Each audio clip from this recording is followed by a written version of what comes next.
Bonjour. En fait, aujourd'hui, on va parler de quelque chose qui est en train de prendre de plus en plus d'ampleur. Il y a des personnes qui vous disent qu'ils font l'élevage des porcs et qui n'arrivent pas, qui ne se préparent pas. En fait, on va parler de l'élevage des porcs concrètement. Qu'est-ce qu'il faut pour faire un bon élevage des porcs aujourd'hui? Donc voilà par exemple ce sur quoi nous allons parler dans cette vidéo. Voilà par exemple aujourd'hui plusieurs personnes. Je suis actuellement dans la région de l'Ouest et je suis en train de voir des choses abominables. Et ce n'est pas seulement dans la région de l'Ouest que des personnes font ce genre d'élevage. J'ai vu quand j'étais au centre, quand j'étais à l'Est, quand j'étais à l'Ouest, ici à l'Ouest, je vois des personnes et dans le littoral, il y a beaucoup de personnes qui font ça partout en Afrique, partout au Cameroun. C'est-à-dire, ces personnes se lancent dans l'élevage des porcs sans avoir un capital initial, un capital économique, un capital financier initial. Or, il y a un principe, de façon générale, un principe de la vie qui voudrait que c'est quand on donne qu'on reçoit. C'est quand on sème qu'on récolte. C'est quand on cogne qu'on ouvre. Donc, si déjà vous voulez faire dans l'élevage des porcs, rassurez-vous que vous avez de l'argent pour la nutrition de vos porcs, pour la prophylaxie, c'est-à-dire pour les remèdes que vous aurez à donner à vos porcs, pour les soins de vos porcs, pour, par exemple, l'entretien, pour la construction des cases de vos corps, c'est-à-dire de vos porcheries. Vous devez vous rassurer que vous avez suffisamment les moyens pour commencer votre élevage du début jusqu'à la fin. Et très souvent, des personnes se lancent dans l'élevage des porcs sans se spécialiser. Je voudrais dire que ce n'est pas une mauvaise chose en soi. C'est-à-dire de faire dans l'élevage, par exemple, des porcs en refusant de se spécialiser. Mais moi, personnellement, c'est pour vous donner un conseil. Vous direz, vous devez vous spécialiser. Soit dans la nurserie, c'est-à-dire vous prenez des truies que vous croisez et que, par exemple, vous faites... Votre rôle, c'est de vendre les petits porcelets. Lorsque les porcelets ont un mois, vous les sévrez et vous les vendez. Bon, ça, c'est une partie du travail qu'il y a dans l'élevage des porcs. L'autre possibilité, c'est de vous spécialiser, par exemple, dans l'engraissement. Vous pouvez prendre les truies, les porcelets d'un mois ou de 1 mois et demi, 2 mois. Vous allez engraisser, vous allez nourrir pendant à peu près 7 à 8 mois. Lorsque les porcs auront des poids suffisamment considérables, c'est-à-dire des poids au moins de 80, de 60 kg en montant, vous pourriez par exemple facilement les vendre. Et là, par exemple, vous êtes spécialisé, vous pourriez avoir votre argent. Et là, on va dire que vous êtes spécialisé dans l'engraissement. En fait, ce n'est pas aussi tellement mauvais que de voir des personnes chaque fois qui font dans l'élevage des porcs et qui font les deux en même temps. C'est-à-dire en même temps l'engraissement, en même temps la nurserie. C'est-à-dire ils font dans la production des porcelets et dans l'engraissement. Mais je voudrais vous dire une chose. Franchement, personnellement, lorsque vous embrassez tout, je ne pense pas que vous puissiez vous en sortir. Parce que l'élevage des porcs demande les moyens. Ça demande suffisamment de moyens. Et voilà donc les raisons pour lesquelles moi je suis contre certains types d'élevage. Ceux qui comptent sur Dieu pour faire l'élevage. C'est amusant, mais c'est vrai. Vous comptez sur Dieu. Et c'est Dieu qui va nourrir vos porcelets. C'est vous qui devez nourrir. Les choses ne se font pas. C'est vous qui faites les choses. Regardez par exemple, il y a des personnes qui se promènent dans les poubelles. Dans les villes de Yaoundé, de Douala, de Bafoussam, de partout en Afrique. Pour chercher la nourriture des porcs. Ces personnes-là sont comme des esclaves. Elles se promènent dans les porcheries, dans les poubelles, en longueur de journée. On dirait des fous. On dirait des personnes qui manquent, qu'il y a des boulons qui manquent un peu là.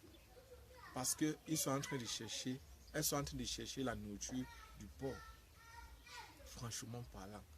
Moi je me dis, si les moyens, il faut faire l'élevage en fonction de vos moyens. Par exemple, cette personne qui est en train de se lancer, qui se promène partout. Moi je me dis, il y a d'autres élevages qui peuvent vous permettre de gagner mieux de l'argent si vous n'avez pas un capital financier sérieux. L'élevage des poules sélectionnées, peut vous rapporter suffisamment d'argent. Et par exemple, dans les villes comme dans d'autres villes, vous voyez aussi ces mêmes personnes qui se promènent, qui fouillent les poubelles, qui passent aussi dans les domiciles des personnes pour fouiller les poubelles.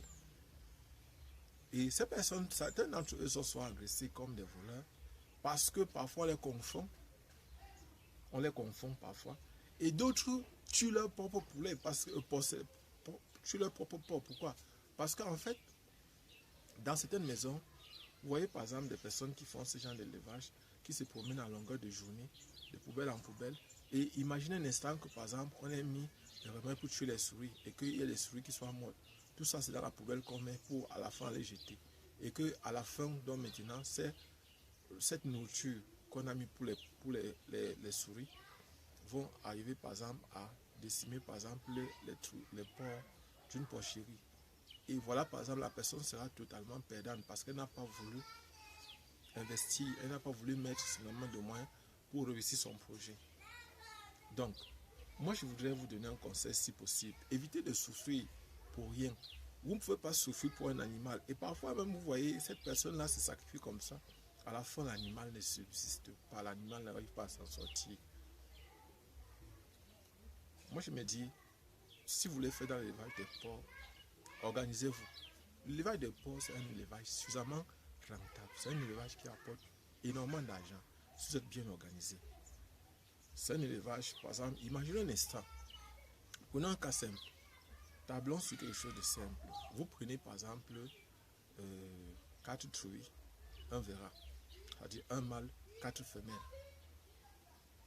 Après, vous pouvez attendre que par exemple votre truie est à partir de, on va dire, 7 à 8 mois. Moi, je préfère que si à possibilité 8 à 9 mois, même, ce serait mieux. Vous laissez votre truie avoir 7 à 8 mois. Et là, vous séparez le mâle des femelles. Vous pouvez mélanger les femelles, mais vous ne devez pas mélanger le mâle et les femelles. Sinon, alors le mâle va se comporter avec les femelles comme si c'était des frères et sœurs. Vous aurez l'impression que le mâle ne veut pas croiser. Et il faut éviter la consanguinité. C'est-à-dire, éviter que lorsque vous voulez acheter vos porcs, de le faire chez la même personne. C'est-à-dire, n'achetez pas vos truies et vos verras, c'est-à-dire les femelles, les mâles, chez la même personne. Évitez ça autant que possible. Et l'autre conseil que je peux vous donner aussi, c'est que si vous voulez acheter vos porcs, allez chez les gens, allez chez les éleveurs, achetez vos porcs. Très souvent, dans certaines régions, lorsqu'on amène des porcs au marché, ceux qui sont déjà malades pour la plupart du temps. Dans la plupart du temps, il faut retrouver ces personnes dans leur ferme pour pouvoir acheter. Donc, j'étais en train de préciser que si vous avez 4 femelles, 4 truies et un verra, alors par an, vous pouvez avoir environ 2 portées pour chaque truie. Imaginez après 8 mois ou 9 mois, vous allez faire le croisement. Et pour savoir par exemple que la truie est déjà prête, si vous apportez par exemple, lorsque vous apportez par exemple le mâle, lorsque vous les mettez ensemble, si la truie n'est pas prête, si elle n'est pas en période féconde, alors elle va fuir le mâle, elle va le repousser et elle est prête à combattre avec lui. Or, si par exemple elle est prête, elle va se laisser faire. L'autre possibilité aussi, c'est que si la truie est prête, il y a un liquide qui a une couleur presque claire, qui a une couleur souvent, oui, qui va sortir de ses fesses, donc de son vagin, si on peut dire comme ça, de son organe sexuel. Et c'est le liquide qui sort permet de comprendre à l'éleveur que cette truie est en chaleur, donc elle peut être croisée. Voilà par exemple, en fait, ce qu'il faut comprendre sur l'élevage. Prenons le cas, nous sommes en train d'établir, tablons un peu. Si vous prenez par exemple, et que vous avez les moyens, première des choses, lorsque vous voulez élever par exemple une truie, dans les 4 truies et les 1 mâle, vous devez préparer suffisamment les aliments pour cet élevage-là. Vous devez être sûr que vous avez les aliments capables de les nourrir pendant minimum les 9 mois. Minimum 9 mois. Ou au moins 10 mois, parce que vous devez supposer que si vous les croisez, au moins vous les croisez, lorsque les truies vont porter, lorsqu'elles vont être gestantes, alors ça va durer 3 mois, 3 semaines, 3 jours. C'est-à-dire qu'en fait, c'est presque 4 mois environ que la truie va porter les petits dans son ventre. Et après presque 3 mois, 3 semaines, 3 jours, la truie va mettre bas. Et elle peut faire comme ça 2 fois, on peut dire 2 fois et demi, 2 fois par an. Et vous voyez par exemple, imaginez par exemple les 4 truies. Si vous choisissez aussi une très bonne race, il y a des races qui vous donnent des portées de 15 à 22 petits, comme la race Nema. Il il y a l'Ash White, il y a beaucoup de races. Il y a des races naines, il y a les races locales. Vous avez beaucoup de races. Il faut faire aussi le bon choix. Ça va dépendre de ce que vous avez comme intention. Si c'est vendre les petits ou bien les engraisser. Si c'est pour la chair, parce que si c'est pour la chair, par exemple, c'est une chose. Si c'est par exemple pour vendre pour les mariages, c'est une autre chose. Si c'est, ça dépend de vos intentions. Donc vous devez vous asseoir et définir clairement vos objectifs. Qu'est-ce que vous voulez? Avec cet élevage, quel est le but à atteindre? Qu'est-ce que vous voulez atteindre comme finalité? Donc, nous étions à 4 femelles, un mâle. Vous pouvez vous retrouver, si vous avez des races, par exemple, optimisées, vous pouvez vous retrouver environ avec pour une femelle peut vous donner 30 petits. Et x 4, ça fait 120.